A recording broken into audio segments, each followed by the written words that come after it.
Assalamualaikum warahmatullahi ta'ala wabarakatuh dan salam sejahtera.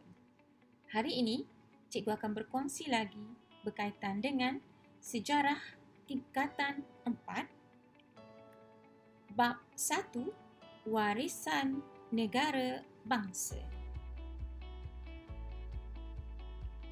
Standard pembelajaran yang akan kita pelajari pada hari ini ialah memerihalkan latar belakang negara bangsa sebelum kedatangan Barat. Kedua, menerangkan ciri negara bangsa sebelum kedatangan Barat. Ketiga, menerangkan, menjelaskan keunggulan sistem pentadbiran dan undang-undang sebelum kedatangan Barat. Dan yang terakhir, menghuraikan hubung kait peranan raja dan pemerintah dalam pemerintahan sebelum kedatangan Barat. Terdapat 4 subtajuk berkaitan dengan bab 1. Pertama, latar belakang negara bangsa sebelum kedatangan Barat. Tajuk yang kedua ialah ciri-ciri negara bangsa Kesultanan Melayu Melaka. Ketiga, keunggulan sistem pentadbiran dan undang-undang. Dan yang keempat, peranan sebagai pemerintah dan sebagai rakyat. Kita lihat tajuk yang pertama, latar belakang negara bangsa sebelum kedatangan Barat.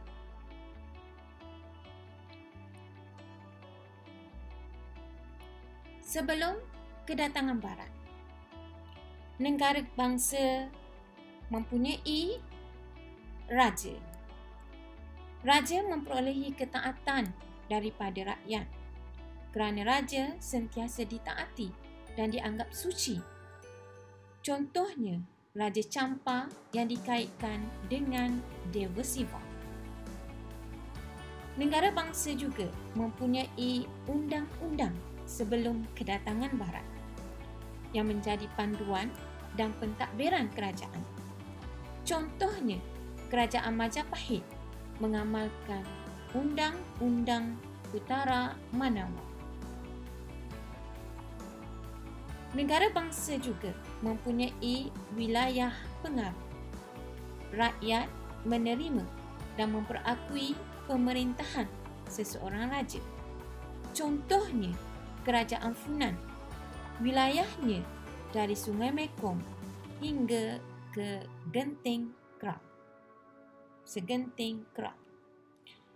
Yang keempat, terdapat rakyat merupakan penduduk dalam sesebuah wilayah yang setia kepada raja dan tidak menderhaka.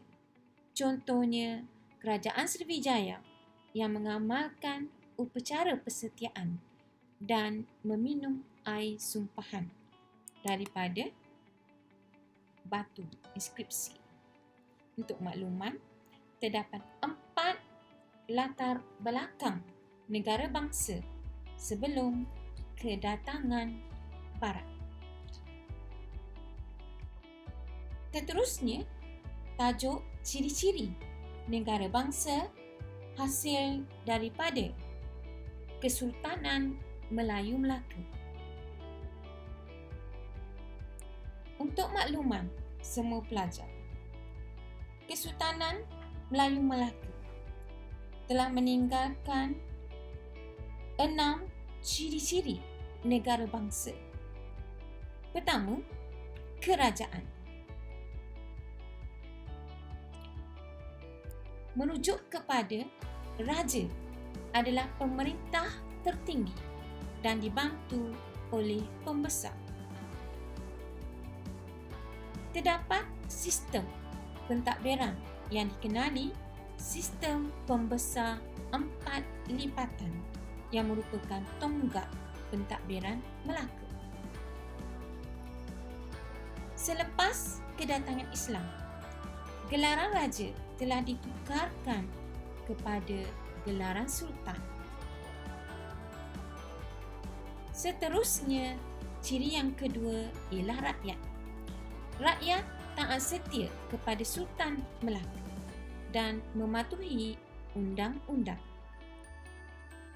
Rakyat Melaka terdiri daripada dua golongan, iaitu orang Melayu dan orang Laut. Manakala golongan yang diperintah terdiri daripada golongan merdeka dan hamba. Oleh itu, terdapat hubungan timbal balik antara golongan pemerintah dan diperintah. Ciri yang ketiga, negara bangsa Kesultanan Melayu Melaka ialah kedaulatan.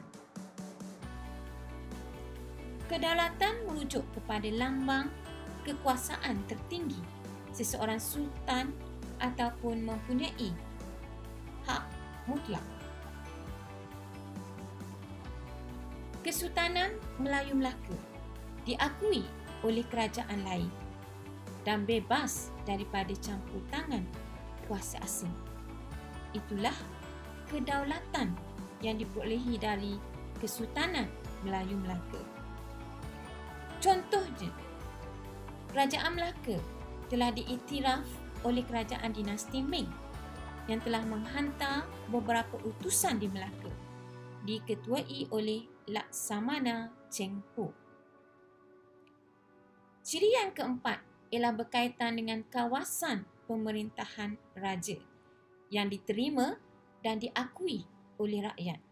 Ianya dikenali sebagai wilayah pengaruh. Kesultanan Melayu Melaka. Wilayah pengaruhnya merangkumi keseluruhan semenanjung Tanah Melayu dan pantai timur Sumatera. Wilayah pengaruhnya diperolehi melalui aktiviti penaklukan, naungan dan perkahwinan. Kita lihat pula ciri yang keempat, iaitu undang-undang. Terdapat dua undang-undang Kesultanan Melayu Melaka, iaitu Hukum Kanun Melaka dan Undang-Undang Laut Melaka. Undang-undang ini bertujuan untuk mengukuhkan kerajaan dan melindungi rakyat. Seterusnya, ciri yang terakhir ialah lambang kebesaran. Lambang kebesaran merujuk kepada identiti sesebuah kerajaan dan keistimewaan seseorang sultan, contohnya Sultan Melaka. Selain itu, ianya juga merupakan simbol kedaulatan sultan yang memerintah. Contohnya, adat istiadat, penggunaan warna, nobat, regalia dan cok mohor. Cok mohor digunakan untuk mengesahkan arahan daripada sultan. Aspek yang ketiga, negara bangsa ialah keunggulan sistem pentadbiran dan undang-undang. Keunggulan sistem pentadbiran Kesultanan Melayu Melaka terdiri daripada dua peringkat. Pertama ialah pentadbiran peringkat pusat dan yang kedua ialah pentadbiran peringkat jajahan. Kita lihat dulu pentadbiran peringkat pusat. Kesultanan Melayu Melaka diketuai oleh Sultan sebagai pemerintah, diikuti oleh bendahara yang berperanan sebagai pemangku sultan, ketua pentadbir dan ketua turus angkatan tentera. Sultan dibantu lagi oleh 3 orang pembesar, iaitu penghulu bendahari yang menguruskan perbendaharaan kerajaan, manakala Temenggung menguruskan keselamatan Kota Melaka, dan Laksamana merupakan Panglima Angkatan Laut. Manakala peringkat jajahan, terdapat juga pembesar yang berperanan menjaga dan mengekalkan keamanan kawasan pentadbiran yang dipegangnya dan mengutip cukai. Kita lihat pula dengan undang-undang. Perundangan dalam Kesultanan Melayu Melaka yang terdiri daripada Hukum Kanun Melaka dan Undang-Undang Laut Melaka. Hukum Kanun Melaka mengandungi 44 fasal berkaitan dengan jenayah, peranan sultan dan pembesar, kekeluargaan dan ekonomi. Manakala Undang-Undang Laut Melaka diusahakan pula oleh Nakhoda Melaka, iaitu Nakhoda Jenal, Nakhoda Diri dan Nakhoda Sahab. Undang-Undang Laut Melaka meliputi tugas dan peranan nakhoda berkaitan dengan undang-undang pelayaran, jenayah di kapal dan percukaian. Kita lihat dulu apakah kandungan yang terkandung dalam Undang-Undang Hukum Kanun Melaka. Aspek jenayah dalam Hukum Kanun Melaka melibatkan perbuatan jenayah berkaitan dengan kesalahan membunuh, menikam dan mencuri. Antara kesalahan yang boleh dikenakan ialah hukuman bunuh. Hukuman bunuh juga akan dilaksanakan sekiranya ingkar arahan dan memalsukan titah sultan. Dari segi peranan sultan dan pembesar, setiap pembesar Melaka mempunyai peranan dalam pentadbiran. Sultan bertanggungjawab melantik pembesar, contohnya bendahara dan temenggung. Manakala dalam aspek kekeluargaan, isu kekeluargaan diberi perhatian oleh zaman Kesultanan Melayu Melaka yang bertujuan untuk menjaga keharmonian dalam keluarga dan dalam perkahwinan. Perkahwinan memerlukan 2 hingga 4 orang saksi. Jika tidak cukup, memadai 2 orang sahaja. Walau bagaimanapun, golongan hamba abdi dan wanita tidak boleh menjadi saksi dalam pernikahan. Manakala dalam aspek ekonomi, terdapat beberapa peraturan tentang urus niaga bertujuan untuk mengawal perdagangan di Melaka. Amalan riba telah diharamkan dalam urusan perniagaan. Peniaga juga mestilah akil balik, siuman dan perlu melafazkan niat jual beli.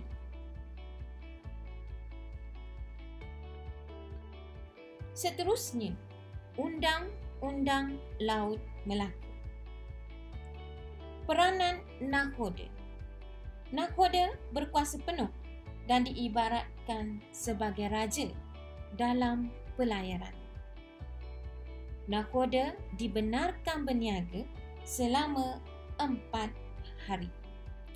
Sekiranya nahkoda ingin singgah berniaga di tempat yang tiada dalam persinggahan, perlu bermesyuarat dahulu dengan ahli-ahli yang terdapat dalam kapal untuk mendapatkan persetujuan. Aspek yang kedua berkaitan dengan pelayaran. Dalam undang-undang ini dijelaskan peranan beberapa pegawai seperti peranan jurumudi, malim dan jurubatu. Contohnya, malim perlu mengetahui keadaan ombak, arus, kedudukan bulan dan bintang untuk memastikan pelayaran tersebut adalah selamat. Jika berlaku musibah ataupun pelanggaran dan kerosakan ataupun gagal, maka hukumannya adalah bunuh. Aspek yang keempat berkaitan dengan percukaian. Percukaian yang sistematik dan adil dinyatakan dalam undang-undang. Cukai dikenakan dalam urusan pelayaran untuk perdagangan. Contohnya, cukai perjalanan dan hasil perniagaan. Nahkoda akan menentukan jumlah cukai yang akan dikenakan kepada penumpang, iaitu 1/10 daripada hasil penumpang. Sekiranya penumpang ingin turun sebelum sampai janjinya, sama ada 3 tahun, 3 bulan atau 3 hari. Tajuk yang terakhir ialah berkaitan dengan peranan pemerintah dan rakyat. Sebagai golongan pemerintah yang terdiri daripada golongan sultan, pembesar, kerabat raja dan ulama. Apakah peranan seorang sultan? Peranan seorang sultan ialah menaungi dan menjaga keselamatan rakyat negeri baginda. Kedua, mewujudkan perpaduan rakyat, bertanggungjawab terhadap kemakmuran serta kestabilan kerajaan. Dan yang terakhir, memperkenalkan undang-undang untuk mengawal rakyat. Peranan seorang pembesar pula ialah memelihara keamanan dan kebajikan rakyat di kawasan pegangan. Kedua, menjadi perantara antara sultan dengan rakyat. Yang ketiga, mengutip hasil melalui sistem serah dan membekalkan tenaga tentera melalui sistem kerah. Seterusnya, kita lihat pula peranan seorang rakyat. Rakyat perlu menunjukkan taat setia kepada pemerintah, mematuhi arahan pemerintah dan tidak menderhaka kerana takut ditimpa tulah. Rakyat juga diminta menjadi tentera dan menghadiri majlis umum seperti gotong royong, menjadi pengayuh atau pendayung kapal perang. Dan yang terakhir, rakyat juga akan menyumbang tenaga kerja melalui sistem kerah seperti membina istana ataupun jalan. Secara umumnya, rakyat terdiri daripada golongan petani, peniaga, manakala hamba terdiri daripada hamba raja, hamba berhutang dan hamba biasa. Secara rumusannya, ciri-ciri negara bangsa diwarisi oleh kerajaan Sriwijaya daripada kerajaan Alam Melayu sebelumnya telah mengukuhkan kerajaan tersebut Ciri-ciri negara bangsa Kesultanan Melayu Melaka merupakan asas kepada kewujudan negara bangsa di negara kita. Kekukuhan kesultanan dan keunggulan pentadbiran dan undang-undang telah diwarisi sehingga ke hari ini. Ciri-ciri negara bangsa juga memupuk perasaan cinta akan negara dalam kalangan penduduk. Sebagai rakyat Malaysia, kita harus berbangga kerana mewarisi asas negara bangsa yang menjamin kesejahteraan dan keharmonian negara kita. Bagi mengakhiri perkongsian cikgu menyediakan soalan pengukuhan untuk pelajar mengulang kaji pelajaran tajuk Tingkatan 4 Bab 1. Cikgu sudahi perkongsian ini dengan ucapan terima kasih. Dan cikgu mengharapkan agar pelajar semua sudi untuk subscribe, like, share channel Sejarah Cikgu Ida. Cikgu ucapkan Assalamualaikum warahmatullahi taala wabarakatuh dan terima kasih.